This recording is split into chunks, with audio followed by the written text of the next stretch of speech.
जोजो TV. Hello बच्चों, आज मैं आपको सोने की अंडा देने वाली एक मुर्गी की कहानी सुनाऊंगी। एक गांव में एक आदमी था और वो अंडे का व्यापार करता था। उसके पास एक बहुत बड़ा मुर्गियों का फार्म भी था। उसमें बहुत सारे मुर्गियाँ थे। हर दिन वो आदमी पोल्ट्री फार्म में आकर सब मुर्गियों का देखभाल करता था और जो भी अंडे आते थे उसको मार्केट में बेचकर आता था। एक दिन वो सड़क पे जा रहा था और एक मुर्गी को देखा। वह मुर्गी बहुत प्यासी और भूखी थी। उस मुर्गी को उठाकर घर लेके आ गया और उस मुर्गी को बहुत प्यार से पालने लगा। धीरे धीरे उस मुर्गी तंदुरुस्त बन गई और वो आदमी उस मुर्गी की बहुत ख्याल रखने लगा। हर दिन की तरह वो अपने फार्म पे आया और वो मुर्गी के दिए हुए अंडे को देखकर चौंक गया। वहाँ पर एक सोने का अंडा था। अरे ये क्या है? ये तो सोने का अंडा लग रहा है। हाँ, ये सोना का ही अंडा है। मेरी तो किस्मत निकल पड़ी। अब मजा आएगा। मैं अमीर बन जाऊंगा। उस दिन के बाद हर रोज वो मुर्गी एक सोने का अंडा देती थी। उस अंडे को लेकर वो आदमी सब जरूरत की चीजें खरीदने लगा। कुछ ही दिन में वो गाड़ियाँ, एक बड़ा सा मकान और बहुत सारे गाय और बैल भी खरीद लिया। एक महीने के बाद उसको घर में खरीदने के लिए कुछ भी नहीं बचा। इतने में उसके मन में लालच की वजह से एक बुरी ख्याल आया। वो उस गांव में और सारे दुनिया में सबसे अमीर आदमी बनने की सोच में पड़ गया। अगले दिन वह फार्म में जाकर देखा तो एक ही सोने का अंडा दिखाई दिया। तब तक उसका मन लालच से भर गया था। ये रोज रोज एक अंडे को लेकर सबसे अमीर आदमी नहीं बन सकता। क्यों ना आज मैं इस मुर्गी को काट कर सब अंडे एक ही बार निकाल देता हूँ और इस दुनिया में बहुत बड़ा अमीर आदमी बन जाऊं। और वो आदमी लालची से उस मुर्गी की पेट काट डाला। काट के देखा तो उसमें कोई भी अंडा नहीं था। हे भगवान, ये क्या हो गया? इस मुर्गी के पेट में एक भी अंडा नहीं है। अब मैं क्या करूं? मेरी लालची की वजह से बहुत बड़ा नुकसान हो गया। तो बच्चों, इस कहानी से हमें यह सबक मिलता है कि लालच की वजह से हमेशा नुकसान ही होता है। बाघ और लोमड़ी की कहानी। जंगल में सभी लोमड़ी और बाघ को बहुत ज्यादा चतुर मानते थे, क्योंकि दोनों ही सभी के साथ कभी न कभी धोखा कर चुके थे। हर कोई उनसे बचने के उपाय ढूंढता था, मगर लोमड़ी और बाघ हमेशा की तरह सबको धोखा देने में कामयाब हो जाते थे। एक दिन लोमड़ी बड़े मजे से अपने शिकार पर निकली। उसने बाघ की आवाज सुनी। बाघ जोर जोर से रो रहा था और मदद के लिए पुकार रहा था। बचाओ, अरे कोई है, बचाओ रे, अरे हाय रे, मर गया। लोमड़ी बाघ की आवाज सुनती है, बाघ के पास जाती है। जब वो देखती है कि रोने वाला और कोई नहीं बाघ है, तब वो जोर जोर से हंसने लगती है। लगता है सारा जंगल जान चुका है कि तुम कितने धोखेबाज हो। आवाज सुनकर सोचा मैं भी मदद करूं, पर देखा तुम्हें तो हंसी निकल गई। जरूर तुम्हारी इसमें कोई चाल है, जितना जोर जोर से शोर मचा रहे हो। अरे नहीं, लोमड़ी बचाओ, अरे मैं बहुत परेशान हूँ। क्यों, तुम परेशान कैसे हुए? तुम तो सबको परेशान करने की वजह हो, और अकेले तुम नहीं हो। जंगल के सभी लोग हम दोनों को शैतान समझते हैं और हमारी बात पर तो बिल्कुल विश्वास नहीं करते, और तुम चाहते हो कि मैं तुम्हारी बात मान लूं। लोमड़ी बहुत मजाक हो चुका, जरा ध्यान से करीब आकर देखो, मैं घायल हूँ। लोमड़ी जाकर देखती है तो समझ जाती है कि ये आवाज नकली नहीं, बल्कि सच में बाघ बहुत बुरी तरह से घायल है। मगर ये तुम्हारी हालत कैसे हुई? सच में तुम तो बहुत बुरी तरह घायल हो भाई। मैं तुम्हारी क्या मदद कर सकती हूँ? जल्दी जाओ, वो सामने हरे रंग का एक छोटा सा पेड़ नजर आ रहा होगा तुम्हें। उसकी पत्तियां लाकर कूटो और उसमें थोड़ी सी हल्दी मिलाकर मेरे जख्मों पर लगा दो। ये जादुई पेड़ की पत्तियां हैं, मैं इन्हीं से ठीक हो सकता हूँ। ये वरदान मिला है हमारी प्रजाति को। लोमड़ी तुरंत हरी पत्तियों को तोड़ती है, लगा देती है। बाघ तुरंत सो जाता है। कुछ घंटे के बाद बाघ जब होश आता है तब लोमड़ी से कहता है, आराम मिला। शुक्र है लोमड़ी कि तुमने मेरी बात पर विश्वास किया, नहीं तो आज तो जान से हाथ धो बैठता। लोमड़ी बाघ से पूछती है, मगर तुम्हारी ये हालत कैसे हुई? क्या बताऊं, ये मेरे अपने बुरे कर्मों का ही नतीजा है। आज उड़ते उड़ते एक पक्षी ने मुझ पर हमला कर दिया और मैं जाकर एक कांटेदार झाड़ी में गिरा। वहां से निकलते हुए कई कांटे मेरी छाती में चले गए और मैं जख्मी हो गया। बहन, आज तो मैंने कसम खाई है, अपने जंगल के किसी जानवर को, किसी पक्षी को परेशान नहीं करूंगा। ये लोग ही तो हैं जो हमारी मदद करेंगे। आज पुकारने पर कोई नहीं आया सिवाय तुम्हारे। सोचो, अगर हम दोनों एक साथ कभी घायल हुए तो हम मर जाएंगे, क्योंकि इस जंगल में कोई नहीं है जो हमें सहारा दे। लोमड़ी बाघ की बात को समझ जाती है और कहती है, तुमने ठीक कहा भाई, मैं भी वादा करती हूँ आज के बाद किसी को भी नहीं सताऊंगी। लंबे पैरों वाला चूहा। गर्भवती चूहिया बहुत जल्द अपने बच्चों को जन्म देने वाली थी। एक दिन उसका पति चूहा उससे कहता है, मेरी बात सुनो, मैंने सुना है कि अगर गर्भवती महिला बहुत खूबसूरत चीजें देखे तो बच्चे पर असर पड़ता है। तुम हमारे बच्चे को बहुत खूबसूरत पैदा करना। मैं चाहता हूँ कि तुम ज्यादा जिराफ के साथ मत घूमा करो, कहीं वो भी इतना लंबा निकल आया तो। चूहिया ये बात सुनकर जोर जोर से हंसती है। कैसी बातें करते हो, मैं मानती हूँ कि जिराफ मेरा सबसे अच्छा दोस्त है, मेरे भाई की तरह है। हर रोज मैं उसी के साथ समय बिताती हूँ, मगर इसका मतलब ये कैसे हो सकता है कि हमारे बच्चे पर उसका असर पड़ेगा? मैं बहुत सोच समझ के कह रहा हूँ। हाँ तो ऐसा नहीं होता, हमारी जाति अलग है, हम जिराफ नहीं चूहा है। चूहे ने तो बहुत समझाया, लेकिन चूहिया कभी उसकी बात ही नहीं मानती थी। वो अपने सबसे अच्छे दोस्त जिराफ के साथ दिन भर जंगल में घूमती थी।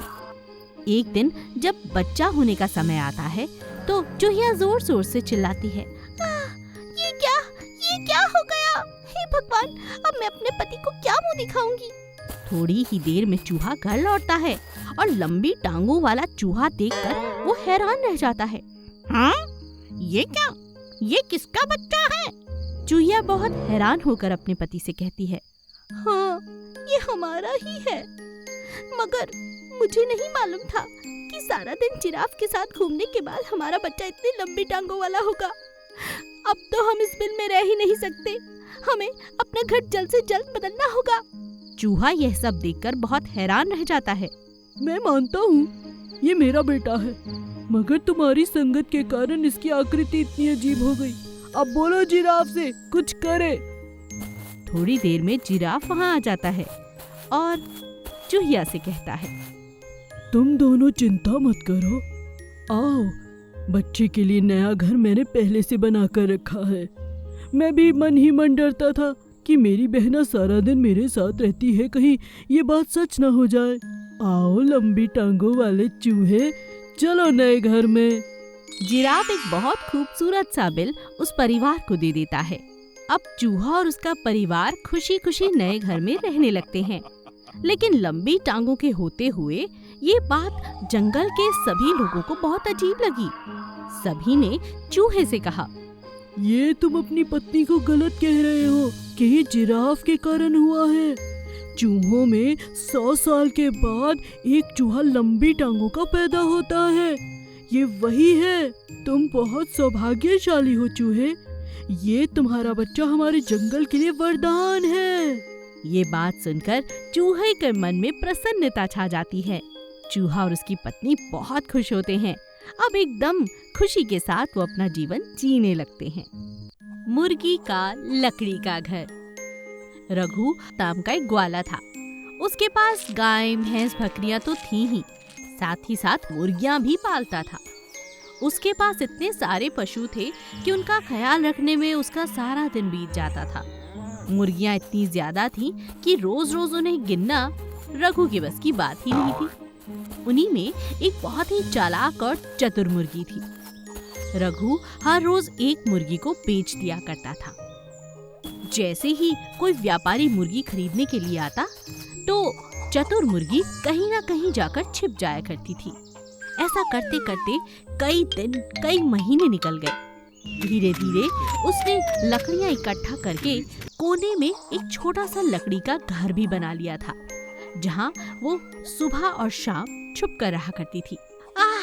ये अच्छा जीवन है। खाओ पियो मजे करो और सुबह शाम अपने लकड़ी के मजेदार घर में आके आराम करो। ये हुई ना बात। अब करती हूँ मजे। रघु गया किसी और मुर्गी को बेचने। लेकिन एक दिन उसने देखा कि बहुत सारी मुर्गियां अलग नजर आ रही हैं और एक मुर्गी को अलग ही नजर आ रही है। अरे ये मुर्गी अलग ही नजर आ रही है। लगता है कई दिनों से इसका नंबर नहीं आया। अब इसे बेच ही देता हूँ। अगले ही दिन जब व्यापारी आया तो चतुर मुर्गी की चालाकी नाकामयाब हो गई। उसने उसे लकड़ी के घर में देख लिया। लगता है रघु ने मुझे देख लिया है। अब मैं क्या करूं? मगर अब छुपने की कोई जगह बची नहीं है। हाय रे मेरा मोटापा, इसने तो सारी पोल खोल दी। अच्छा तो ये बात है। ये लकड़ी का घर इसी मुर्गी ने बनाया है और सुबह शाम दाना खा के इसके अंदर छुप जाती है। बड़ी चतुर है। मगर बच के रहना, अब अगला नंबर मुर्गी तेरा ही है। और रघु ने उसे बाहर निकालकर व्यापारी को बेच दिया। बेचारी मुर्गी काफी समय तक तो अपनी जान बचाती रही, लेकिन लकड़ी के घर ने उसकी जान तो बचाई, मगर हमेशा हमेशा के लिए उसे अब दूर भी करना बहुत जरूरी हो गया था, क्योंकि लकड़ी के घर में रहना अब उसके बस की बात नहीं थी, क्योंकि अब रघु ने जो उसे देख लिया था। हे भगवान, रघु ने मेरे सारे चीजों पर पानी फेर दिया। अब इस व्यापारी के साथ इसके घर जाना होगा। सोचती हूँ वहाँ चलकर एक और लकड़ी का नया घर बना लूंगी और अपना नया बसेरा तैयार कर लूंगी। और इस तरह मुर्गी अपने नए घर की तरफ व्यापारी के साथ चल पड़ती है। सुनहरी गाय की मूर्ति। गोविंद बहुत मेहनती था। दिन रात मेहनत करके उसने अच्छा खासा पैसा इकट्ठा कर लिया था। उसकी पत्नी चाहती थी कि उनके आंगन में एक खूबसूरत सी दूध देने वाली गाय आ जाए। सो उसकी पत्नी के जन्मदिन पर गोविंद उसके लिए एक बहुत सुंदर गाय खरीद कर लाता है। गाय को देखते ही गोविंद की पत्नी खुशी से झूमने लगती है। अरे ये क्या, तुम मेरे जन्मदिन पर गैया लेकर आए हो? मैं कब से ऐसा चाह रही थी। दिन रात भगवान से यही दुआ करती थी कि मेरे घर भी सुंदर सी गैया आए। मैं तुम्हारा ये तोहफा तो कभी नहीं भूलूंगी। चलो आओ, अब जल्दी करो, मैंने तुम्हारे लिए गर्मा गर्म खाना बनाकर तैयार रखा है। हाँ चलो चलो। गोविंद और उसकी पत्नी बहुत खुश थे। गैया भी एक नया घर पाकर बहुत खुश थी, लेकिन वो गैया कोई आम गैया नहीं थी। रात ढलते ही अचानक से गैया सुनहरे रंग में बदल जाती और ऐसा लगता मानो वो कोई प्रतिमा है, क्योंकि ना तो वो हिलती, ना बोलती और ना ही सोती। जिस तरह से खड़ी थी वैसी ही खड़ी रह जाती। यह बात किसी को भी मालूम नहीं थी। एक दिन उनके पड़ोसी विषमनाथ ने अचानक से सुनहरी गाय को आंगन में खड़े हुए देखा। उसके मन में लालच आ गया। अरे ये क्या, सुनहरे रंग की सोने की बनी हुई गाय, और वो भी गोविंद के आंगन में। दिन में तो सफेद रंग की गाय रहती है। जरूर कुछ गड़बड़ है। अब तो पड़ोसी दिन रात गैया का दर्शन देखने के लिए इधर उधर से झांकता रहता। उसके मन में लालच आ चुका था। उसने अपनी पत्नी को सारी बात बताई। पड़ोसी की पत्नी ने कहा, अरे तो इतना सोच ही क्यों रहे हो, ये गोविंद तो बड़ा मालदार आदमी है। मैं तो कहती हूँ रात के अंधेरे में कोई देख नहीं पाएगा और आप आंगन टाप कर उधर चले जाओ। बाहर मैं इंतजार करती हूँ, थोड़ा सा गाय का पैर ही तोड़ कर ले आओ, हमारी पुश्तें खाएंगी। हाँ। अपनी पत्नी की बातों में आकर पड़ोसी वैसी ही हरकत कर बैठता है। लेकिन अचानक गोविंद की पत्नी की आंख खुलती है और वो पानी पीने के लिए जाती है। अचानक उसका ध्यान जाता है कि उसका पड़ोसी दीवार फांदकर गैया की तरफ आ रहा है और गैया एकदम सुनहरे रंग की बदल चुकी है। गोविंद की पत्नी हैरान थी। गोविंद की पत्नी तुरंत अपने पति को उठाती है। गोविंद और उसकी पत्नी लगातार दरवाजे में छिपकर ये दृश्य देख रहे थे कि पड़ोसी आता है और सुनहरी गाय को जैसे ही हाथ लगाता है वो असली गाय में बदल जाती है। पड़ोसी घबराकर वहाँ से भाग जाता है। तभी गैया से आवाज आती है, मैं मामूली गाय नहीं हूँ यशोदा, मैं एक मूर्ति में इसलिए बदल जाती हूँ क्योंकि मुझे श्राप मिला है। मगर अगर मुझे सोना समझकर किसी ने भी तोड़ा तो मेरा वो अंग खत्म हो जाएगा। मुझे एक ऋषि ने ये श्राप दिया था, मगर उन्होंने कहा था 100 दिन के बाद ये श्राप खत्म हो जाएगा। आज 100वां दिन है यशोदा, आज से अभी से अब मैं 24 घंटे के लिए एक जिंदा गाय हूँ। तुम्हें घबराने की कोई जरूरत नहीं, मैं श्राप मुक्त हो चुकी हूँ। गैया की ये बात सुनकर यशोदा और रघु को चैन आता है। दोनों चुपचाप सोने के लिए चले जाते हैं और रात को एक बात की तरह भूलने की कोशिश करते हैं। अगले दिन से उन्हें अपनी गैया यूं ही हंसती मुस्कुराती दूध देती हुई दिखाई देती है और वो फिर से अपना जीवन पहले की तरह जीने लगते हैं। एक दिन राजा शेर की तबीयत बहुत खराब हो जाती है। हर कोई राजा के लिए दुआएं करने लगता है। सभी जंगलों से बहुत मशहूर वैद्य बुलाए गए, मगर राजा की तबीयत ठीक ही नहीं हो रही थी। एक दिन एक बहुत ही बुजुर्ग उल्लू जो एक वैद्य थे, बहुत दूर के जंगल से राजा शेर की गुफा में पहुंचते हैं उनका इलाज करने के लिए। राजा शेर, आपकी हालत देखकर बहुत दुख हुआ। वैद्य उल्लू जैसे ही गुफा से बाहर आते हैं, रानी शेर उनके पीछे पीछे आती हैं और पूछती हैं, वैद्य जी, कुछ बताइए ना, मेरे पति कब तक ठीक होंगे? महारानी जी, राजा शेर का ये अंतिम समय है। अगर कोई चीज उन्हें बचा सकती है तो वो मात्र एक है। क्या है वो? वो जो सामने आप पहाड़ी देख रही है ना, वहाँ पर एक बहुत सुंदर एक ऐसा पेड़ है जो सेब का है, मगर सेब का होने के बावजूद भी उसमें साल में बस एक ही सेब आता है, जो एक जादुई सेब है। अगर राजा जी को वो सेब खिला दिया जाए तो ये फिर से पुनः बिल्कुल सही हो जाएंगे। मगर याद रहे कि वो जादुई सेब आधी रात को ही लेकर आया जा सकता है, और जो भी उसे लाएगा उसे सुबह होने से पहले पहले राजा शेर को खिलाना है। मगर ये काम कौन करेगा? रानी शेर माँ बनने वाली थी, इसीलिए वो इतना लंबा सफर तय नहीं कर सकती थी। वो रोने लगती है। लगता है महाराज अब हमें सच में छोड़कर चले जाएंगे। रानी की ये बात सुनकर उनका दरबान गधा रानी से कहता है, बुरा ना माने रानी, तो मैं एक बात कहना चाहता हूँ। कहो। आप मुझे मेरी ईमानदारी दिखाने का एक मौका दें। मुझे रात में चलने की बहुत आदत है।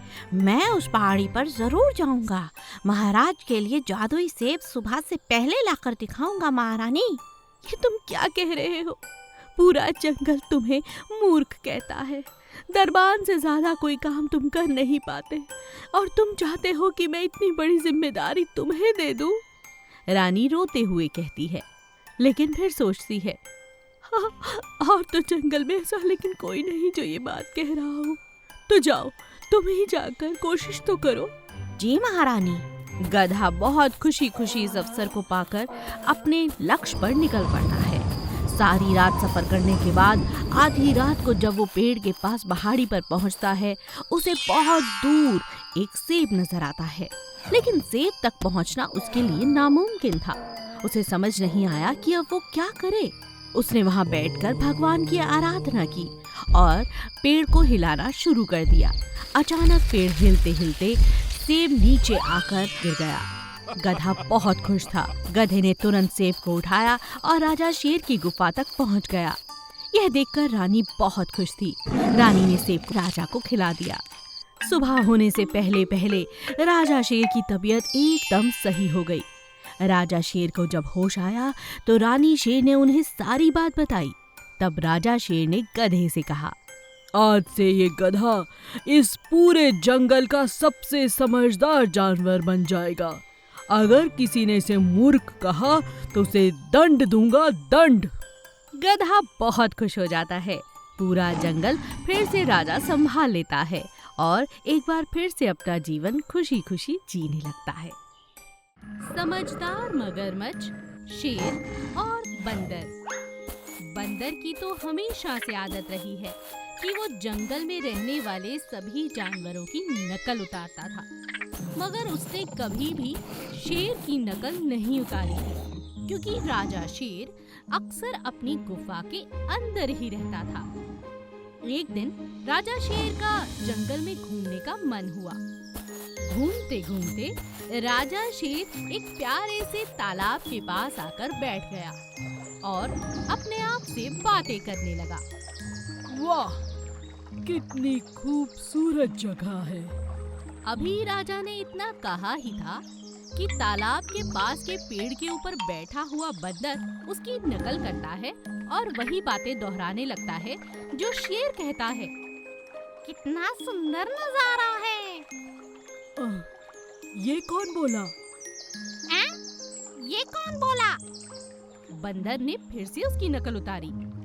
राजा शेर परेशान होकर खड़ा हो जाता है। कौन है ये बदतमीज? कौन है ये बदतमीज? मैं तुम्हें छोड़ूंगा नहीं। बंदर, तुम्हारी ये हिम्मत, अभी बताता हूँ। बंदर, हाँ, मैं तुम्हें अभी बताता हूँ। ऐसा कहकर बंदर उछलता हुआ दूसरे पेड़ और दूसरे से तीसरा पेड़ ऐसा करता करता जंगल के बीचों बीच तुरंत पहुंच जाता है। राजा शेर को इस बात पर बहुत गुस्सा आता है। कल आना, कल तो तुझे जिंदा चबा डालूंगा। राजा को बंदर की ये हरकत बिल्कुल पसंद नहीं आई। ये सब होता हुआ मगरमच्छ पानी के अंदर अंदर बैठा देख रहा था। अचानक थोड़ी देर बाद राजा शेर वहाँ से गायब हो जाता है और बंदर वापस लौट आता है। मगर ये क्या, बंदर के हाथ पर चोट लग गई थी। ये ना जाने किसकी नजर लग गई मेरे हाथों पर। मजे से लटक कर जा रहा था, कांटे वाली झाड़ियों में फंस गया। अरे वैद जी, कहाँ हो? मगरमच्छ जंगल का वैद था। मगरमच्छ पानी से निकलता है और बंदर की मरहम पट्टी करता है। मगरमच्छ बहुत समझदार था। उसने राजा शेर को पीछे से आते हुए देखा और समझ गया कि इस बार राजा शेर बंदर को कच्चा चबा जाएगा। समझदार मगरमच्छ ने बंदर को इशारा किया और कहा, जब तक मैं ना खाऊं चुप रहना। बंदर सर हिलाता है। तभी मगरमच्छ बंदर से कहता है, वाह, तुम्हारे विचार बहुत अच्छे हैं हमारे राजा जी के बारे में। मैं भी यही मानता हूँ कि हमारे राजा शेर से बेहतर इस जंगल में कोई जानवर नहीं है। मगर तुम आज जिस तरह से उनका मजाक बना रहे थे, जब मुझे बता रहे हो तो उन्हें भी मिलकर इस बात की माफी जरूर मांग लेना। अपनी बड़ाई सुनकर राजा शेर बहुत प्रसन्न हो जाता है और चुपचाप वहाँ से निकल जाता है। बाद में मगरमच्छ बंदर से कहता है, आज तो मैंने तुम्हें बचा लिया, मगर याद रहे, अपने से शक्तिशाली का मजाक कभी नहीं उड़ाना चाहिए। समझ गया। बंदर को अपनी गलती का एहसास हो जाता है और वो अपने घर सुरक्षित पहुंच जाता है। मिट्ठू तोता अपनी पसंदीदा लड़की मिट्ठी तोती से शादी करने वाला था। पूरे गांव को हर पक्षी के घर जा जाकर वो न्योता देते हैं, मगर काले कौवे को कोई भी शादी में बुलाने को तैयार नहीं था। मीठी तोती अपने होने वाले पति मिट्ठू तोते से कहती है, ये तुमने बिल्कुल ठीक किया। ये काला कौवा बिल्कुल अच्छा इंसान नहीं है। इसने मुझे दिन रात परेशान किया है। मैं इतनी खूबसूरत जो हूँ, तुमने इसे ना बुलाकर मेरा दिल खुश कर दिया। तुम्हारी खुशी के आगे मुझे और क्या चाहिए मीठी। तोता और तोती बहुत खुश थे। जंगल के सभी पक्षी उनकी शादी की तैयारियों में लग जाते हैं। लेकिन जैसे ही कौवे को ये बात पता चलती है कि सभी पक्षियों को बुलाया गया है सिवाय कौवे को छोड़कर, तो उसे बहुत ईर्ष्या होती है। अब वो तोता और तोती को परेशान करने की योजना बनाने लगता है। अगले दिन शादी के जोड़े में बैठी हुई तोती अपने जेवरों को ढूंढ रही थी। अरे कहाँ गए? कहाँ गया मेरा हार? यहीं तो रखा था। तोते ने कितने प्यार से शहर से मेरे लिए वो जेवर लाए थे। अब मैं क्या पहनूंगी? ये मेरे साथ क्या हो गया? तोती जोर जोर से रोने लगती है। बारात पहुंच जाती है। तोता हैरान था कि तोती अभी तक तैयार क्यों नहीं हुई। तोते की बात सुनकर तोती फिर से रोने लगती है। मेरा सपना टूट गया। मैंने तो सोचा था आज तुम्हारे खरीदे हुए अच्छे अच्छे जेवरों को पहनूंगी, पर पता नहीं सब कहाँ चले गए हैं। रात में मैंने यहीं रखे थे। मिट्ठू, मेरी बात का यकीन करो। मिट्ठू मिट्टी से कहता है, कैसी बातें करती हो? मुझे तुम पर पूरा यकीन है। मुझे जेवर नहीं, तुमसे शादी करनी है। चलो चलो जल्दी करो, फेरों के लिए देरी हो रही है। तभी मिट्टी की सभी सहेलियां फूलों से बनाए हुए सुंदर सुंदर जेवर उसके लिए लेकर आती हैं और उसे पहना देती हैं। अब मिट्टी पहले से भी कहीं ज्यादा खूबसूरत लग रही थी। अरे ये तो बहुत अच्छा है। तुम लोग बहुत अच्छे हो। मिट्टू और मिट्टी शादी कर लेते हैं। सभी पक्षी बहुत खुश थे। बेचारा कौवा दूर से ईर्ष्या में फिर से कुड़ता रहा और जेवरों को अपने पास रखकर उसने सोचा, क्या फायदा? ना तो इन्होंने मुझे शादी में बुलाया और ना ही इस चोरी का कोई फायदा हुआ। मुझे अपने अंदर बदलाव लाना चाहिए। मीठा बोलूंगा, सबके साथ मिलकर रहूंगा, तो हर कोई मुझे शादी में बुलाएगा। मुझे जाकर माफी मांगनी चाहिए। कौवा तुरंत शादी होते ही दोनों के सामने आ जाता है और अपनी गलती की माफी मांगता है। तोता और तोती उसे माफ कर देते हैं। दो हिरन और भालू। जंगल का राजा राजा शेर बहुत ही खूंखार था। उसे अपनी ही प्रजा को खाने में बहुत मजा आता था। उसका सबसे पसंदीदा खाना था हिरन। इसीलिए पूरे जंगल में एक भी हिरन बाकी नहीं रहा था। छुपते छुपाते एक हिरन का जोड़ा काफी दिनों से अपनी जान बचाए इधर उधर भटक रहा था। हिरन की पत्नी हिरनी माँ बनने वाली थी। हिरन को उसकी बहुत चिंता सता रही थी। हे भगवान, इस जंगल का रक्षक हमारा राजा हमारा दुश्मन बन चुका है। अगर किसी और जंगल में जाते हैं तो वो हमें शरण नहीं देंगे। मैं क्या करूं? किस तरह अपनी पत्नी और बच्चे की रक्षा करूं प्रभु? दिन रात हिरन यहाँ वहाँ अपनी पत्नी को लिए भटक रहा था। एक दिन रास्ते में उसे भालू दिखाई दिया। भालू उसे देखकर बहुत हैरान हो चुका था। अरे अरे हिरन भाई तुम, और अरे भाभी तुम। हे भगवान, मैं तो सोचता था तुम लोग अब जिंदा नहीं हो, इस दुनिया में ही नहीं हो। मैं तुम दोनों को देखकर बहुत खुश हूँ, मगर तुम इतने दिनों तक थे कहाँ? हिरन अपनी परेशानी भालू को बताता है।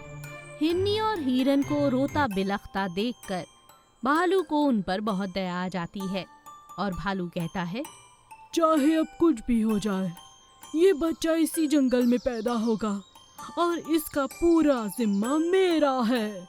चलो मेरे साथ। भालू हिरन और हिरनी को लेकर जंगल के बीच में पहुंचता है और अपने दोस्तों को इकट्ठा करता है और कहता है, सुनो सुनो सुनो मेरे दोस्तों, आज आप सभी यहाँ हिरन को देखकर बहुत हैरान होंगे।